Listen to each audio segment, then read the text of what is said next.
మరి జగ్గయ్యపేటలో ఉన్న Shri Sai Tirumalagiri cold storage దగ్ధం అవటం వలన నష్టపోయిన రైతులను పరామర్శించడానికి సిపిఐ పార్టీ తరఫున మేము ఈ భీమవరం గ్రామానికి రావడం జరిగింది.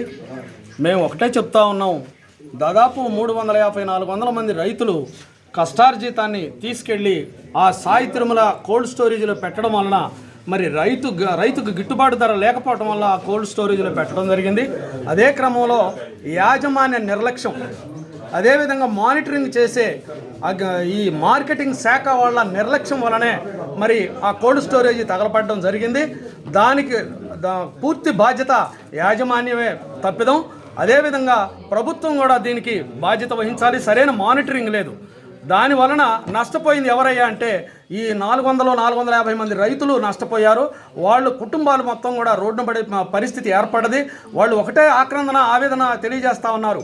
మా కుటుంబాల్లో కష్టార్జితం ఎన్నో అప్పులు తీసుకొచ్చి పెట్టుబడులు పెట్టి మరి ఆ పండిన పంట అంతా కూడా తీసుకుపోయి ఆ కోల్డ్ స్టోరేజ్లో పెట్టాము.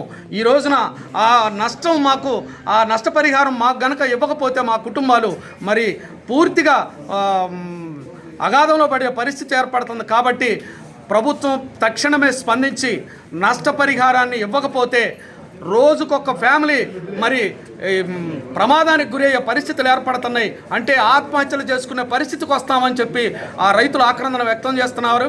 అదే క్రమంలో జగ్గయ్యపేట నియోజకవర్గ సిపిఐ పార్టీ కార్యదర్శిగా నేను ఒకటే డిమాండ్ చేస్తూ ఉన్నాను, ప్రభుత్వాన్ని తక్షణమే ప్రభుత్వం స్పందించి నష్టపరిహారానికి రైతులకు అందజేయాలి.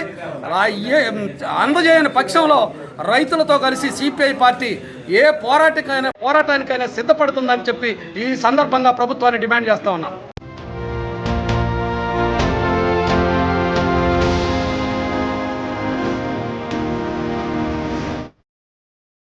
JTV, Voice of Jagyapet.